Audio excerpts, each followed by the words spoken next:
Want to find out what's inside the pages of The Folk from Harrowthorpe? You're in the right place.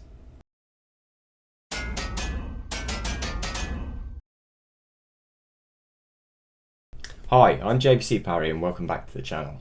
If you're not already familiar with me, I'm a writer and publisher of tabletop role-playing games. This video is a look inside my newest adventure for Dudngeons Dragons, which is called The Folk from Harrowthorpe and is currently live on Kickstarter. The Folk from Harrowthorpe is a Tier 1 mystery Dungeons & Dragons 5th edition adventure that focuses on investigation and uncanny horror.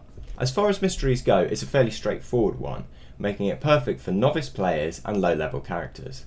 In fact, characters start the adventure at 3rd level and reach 4th level by its conclusion.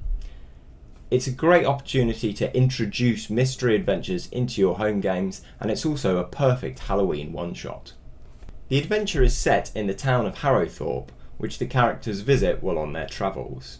However, all is not as it seems in the town, as the characters soon discover insidious imposters planted in the populace. The book is around 40 pages long and features full-colour custom artwork to bring the scenes to life and custom cartography. There are also appendices filled with new stat blocks and player handouts. Hopefully that's enough to pique your interest and entice you to back the Kickstarter. However, if you're looking for a little more information, keep watching because I'm about to dive deeper into the narrative of the campaign. The introduction to the Folk from Harrowthorpe provides some context for the adventure, including the recent history of the town and its important NPCs, as well as the motivations of the adventure's villain, Nora Wycliffe. It also provides a few plot hooks to get your characters really invested in the mystery.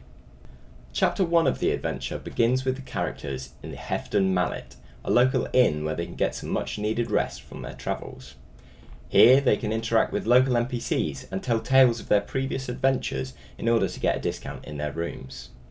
Unfortunately though, when the characters retire to bed at the end of the night, they hear a scuffle from down below and, when they head to investigate, discover that the innkeeper Wenlow has disappeared. Thankfully, by looking around and searching, they can come up with a few clues that prompt their investigation. After a disturbed night's sleep, the characters can begin their investigation properly in Chapter 2.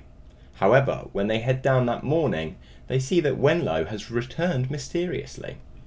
Thankfully, with a little investigation, the characters will soon realise that the real Wenlow is still missing and that he has been replaced with an insidious imposter puppet. Soon though, the characters and the rest of the locals are called to the town square to witness the punishment of a thief by the local mayor. However, this thief turns out to be an imposter puppet also, giving the characters to engage in an exciting chase through the town as they try to catch it. This gives the characters the opportunity to get some more clues about the puppet's creator from the captured thief. From this point on, the characters have total freedom over which leads they'd like to pursue. The entire town is covered within the pages of the book, giving the characters the opportunity to explore exciting locations and interact with some suspicious NPCs. Hopefully, the characters soon discover that the local carpenter, Nora Wycliffe, is responsible for the creation of the creepy constructs and can apprehend her before her construct coup comes to pass. If the characters come to this conclusion before a countdown clock of linked encounters reaches its finale, they can move on to Chapter 3 of the adventure. This chapter covers the carpenter's basement where the constructs are made and the kidnapped townsfolk are being held captive. The characters have the chance to shut down the magical contraption powering the constructs, defeat a scuttling skittercreep, disarm some treacherous traps, and eventually confront the carpenter. If the characters fail to identify the culprit in time, they're forced to deal with the outcome of the carpenter's plans, a construct coup covered in Chapter 4 of the adventure.